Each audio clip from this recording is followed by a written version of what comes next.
operations. Dampare is here.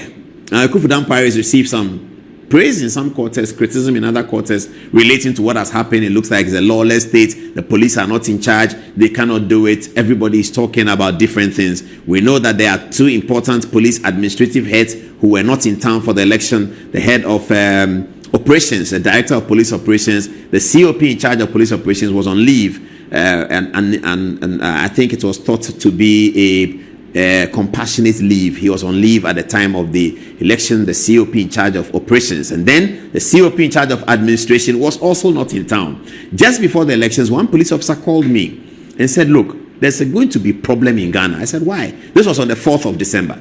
He said, how many days to election? I said, but officer, you should know it's 3 days to the election. He said, ask yourself, where is the director of operations? I said, who is the director of operations? He mentioned his name. He said, he's not in town. He's taking a leave. And I got a bit confused. I said, okay, I'll check. Then he said, the director of administration too is not there. I said, I don't understand. He said, well, that's what I'm telling you. Then I called other police officers I know, and they all said that, yes, the police top hierarchy had expressed disquiet about this absence of these two important people. But anyway, too close to election. No, everybody was busy. You can't get anyone. And then we went into the election. After that, the violence is occurring, and people are saying that because the COP in charge of operations was not at post, and the police service probably did not announce a proper replacement for him so that the control and command at the operations area is settled. Apparently, that has had a problem with it. But Kufu Dampare is here for another reason. There's been, where's the document? Yeah, it's here now. Okay. So, this is something that we picked up on social media. It says, Mr. Outgoing Police Officer, the last Sunday, you gave money to a popular prophet in Dome to secure his 31st December Omofia prophecy so that the incoming president will retain you in your current position. The money you gave in dollars and pounds was stolen by the church boys. The prophet reported the thefts to you, and you sent policemen to arrest all the church staff. Papa Odifo, if you knew what was coming, you wouldn't want to make the case worse. Times are happening. Times are happening. We don't know whether it is a reference to Dr. Dampare, but that is the allegation that is within the context of this one. So that's why I put Dr. Dampare's photograph there. He says he gave money to a popular prophet in Dome. So you cast your mind. Dome, the prophet is there. He's called. I don't know. He gave money to a popular prophet in Dome. So that this 31st, which is it next week, the week after, next Tuesday, something like that? Wednesday's week. Yeah, next Wednesday coming week. So he said he gave the money to the prophet so that on 31st December, that prophet, in doing the 31st December prophecy, will create a prophecy such that the president-elect will know that the Dampare should remain. According to the whistleblower, he said Dampare gave, he didn't say Dampare. He said the said police officer gave money in dollars and pounds to the pastor, and apparently the money was stolen. Is that story familiar? Money was stolen. The money was stolen by some people. Anyway, we'll keep an eye on this story. We have already sent our feelers out for people to tell us what is happening inside. So we keep our eye on that story. It's coming very, very soon. Friends, he outlined certain things. Why does he have to hold a press conference? The election of 7th December is over. The presidential election results have been declared. The winner in the person of John Dramani Mahama, the candidate of the NDC, has been fully announced. The transition has been set in motion with the incoming administration and the outgoing administration. There's some tough quarrel at the transition, but that's a different matter. That does not concern Jean Mensah. She's announced the results for the presidential election and transition is going on. She, however, is not completing the results of the 276 members of parliament. As it looks, the NDC have an overwhelming majority, but the NDC are looking to the conclusion to see whether they can actually secure 2/3 of the vote. That's what the NDC are looking for. Now, if the NDC are not able to get 2/3 of the vote, they will still have an overwhelming majority, but they will lack the 2/3 of the vote. For that to happen, the NPP must win 33-point-something% of the 276. This is more than 1/3. Now, there are 9 or so seats left. If the NPP were to pick up all the 9 seats left, there's the 9 seats left. Thank you very much, producer. Electoral Commission rejected constituency results, parliamentary results. Greater Accra region, those that are outstanding: Domiko Abenya, Ablekuma Central, Okaikwe Central, Ablekuma North, and Tema Central. Let me use this opportunity to say something that I was saying before the election. Viewers, you see the point I was making when we were saying that the Electoral Commission needs to amend the names of the constituencies. You remember we made that point. Now here we are tonight. Viewers, you're all asking me. I know you're asking me in your head, where is Okaikwe Central? You're asking me that. Where is it? I don't know. Where is Ablekuma North? I don't know. But Tema Central, straight away your mind goes to somewhere. Domiko Abenya constituency, straight away your mind goes to somewhere. If they say Sh0cks, your mind goes to somewhere. If they say Bantama, your mind goes to somewhere. They say Jusu Jabe, your mind goes somewhere. Kwaraso, your mind goes somewhere. In Shaiso, your mind goes to somewhere. Ofori Chrome, you know what it is. Kofori Dia, you know what it is. Achimchebi. But what is Okaikwe Central? Where is it? Who is the MP there? I now have to break it down. So let's all join the clarion call. The Electoral Commission must name the names of the constituencies by the towns that make that constituency. Dome and Kwabenya is one constituency, so it's called Dome Kwabenya. So Kole Klote should be called Osu Adabraka Asalam Down. Clear, we get it. Now they say Okaikwe Central. Please, Okaikwe Central, is it Baba Siddiq? Is it which one is Okaikwe Central? That's the point. But anyway, these are the constituencies. Dome and Kwabenya constituency, we all know is Michael Kwe Jr., that's the NDC candidate. Okaikwe Central, I'm not sure. Ablekuma North, I'm not sure. Tema Central, we know what it is. Ashanti region, Ahafo North South, they are looking for it. Ahafo North, they are looking for it. Obuasi East, they are looking for it. Bono East region, Techiman South, they are looking for it. Eastern region, in Samam Aduajiri, they are looking for it. Now, these are the constituencies that the Electoral Commission says they are not conclusive to be able to discuss the parliamentary issue. Now, the issue here is this. The NDC are saying that in 2020's elections, the Electoral Commission told them that once a declaration has been made about the winner, you have to go to court. So the Electoral Commission, the NDC is reminding the Electoral Commission that this is what you said. You said that once a declaration has been made, you go to court. Okay, what's the difference now? Now, Gina Dukwe Mensah is saying that even though declarations were made on the occasion for these 9 constituencies, those declarations have been made invalid or have been invalidated by reason of the duress under which these declarations were made. In the circumstances, one cannot say that the Electoral Commission has declared these results and therefore the next line of action is court. I didn't see Abu Jinapo sit in here. Can somebody, producer, can you check about Damongo? What's the status of Damongo right now? Is it declared for the NDC or is it declared for the MPP? I'm expecting that it's declared for Samuel Abu Jinapo. Congratulations to him. Okay, so Samuel Abu Jinapo confirmed. It's been declared in favor of Samuel Abu Jinapo for the Damongo seat. So that's an MPP seat. All right. So Electoral Commissioner is saying that in these 9 constituencies, I have not declared. I have declared, but I'm withdrawing my declaration so that I can count it well. In the circumstance, it doesn't show up as one that has been declared.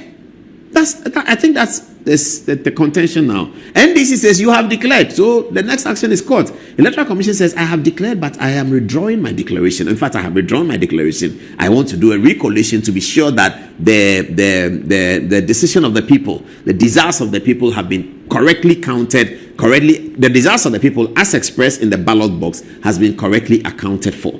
That's what the Electoral Commission wants to do. That the desire of the people expressed through the ballot box has been correctly accounted for. Now, this is the Electoral Commission's position. NDC says no.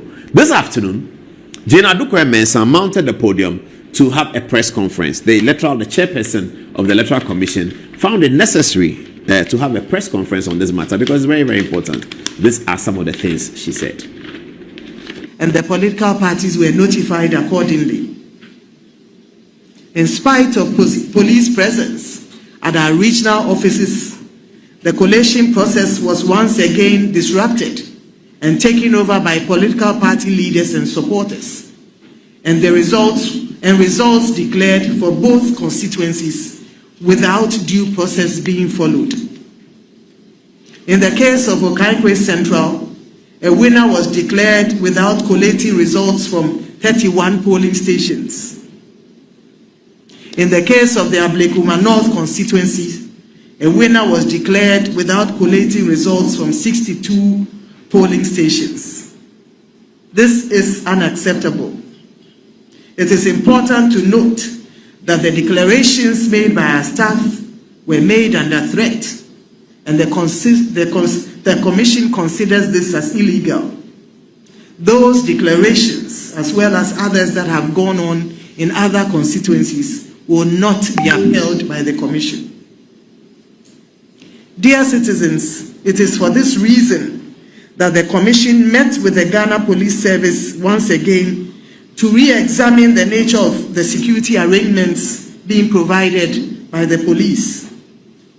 The Commission was desirous to protect its staff as well as its electoral collation process. Following the engagement with the police, it was agreed that the Tesano Police Depot would be used as the collation center for all outstanding collations, including Ablekuma North, Ukankwe Central, Tema Central, Domikwabenya, Insawam Aduajiri, Ekwetia, Fantiakwa North, Suhum, Techiman South, Obuasi East, Ahafo Ano North, Ahafo Ano South West. The political parties were duly informed once again to nominate 2 agents per constituency to observe the collation process.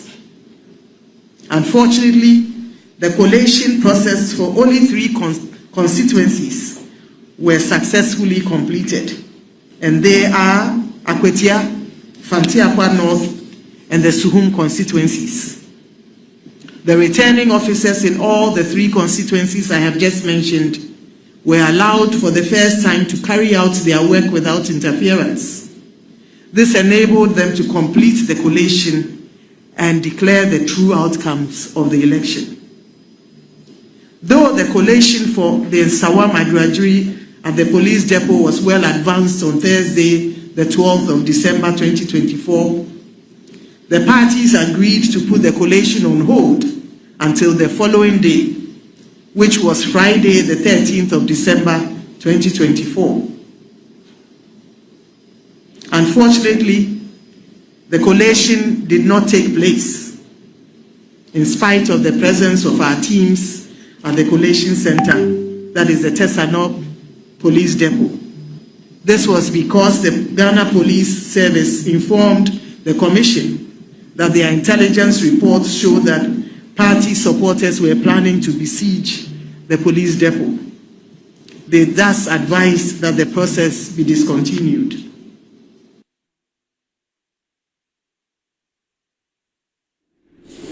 So that was Gina Dukwe-Mensah. That's what she said. So she claims that there's going to be recollation of these 9 constituencies. As of now, the NDC count all of these 9 as part of theirs, I believe. This is someone's seat. Is that not the one for Anodon Prayer that video show him walking away dejected, having sort of conceded defeat, or he had lost or something like that? So almost all of these instances, I believe that Okaikwe Central is Baba Siddiq and Patrick Boame's contest as well. And that one too, Baba Siddiq has granted interviews on radio where he has accepted that he's been the victorious candidate, and he has also threatened that no amount of recollation will do anything, etc., etc. So we wait to see what happens. Okay. Electoral Commission rejected constituency. So that's Gina Dukwe-Mensah. Thank you very much, madam. You are showing some strength. I think she's showing strength that she wants to do the right thing. She's not going to be intimidated by numbers and all of that. She's showing a lot of strength, and that's what the St. Mary's people will be proud of her, isn't it? Anyway, we wish her well. The institutions of state are more important than the individuals of state. So let's work and protect the institutions of state. Okay. Now let's go to the next. The oral first. That's what I said. Let me just talk about the oral, and then I'll come to the appointment. So,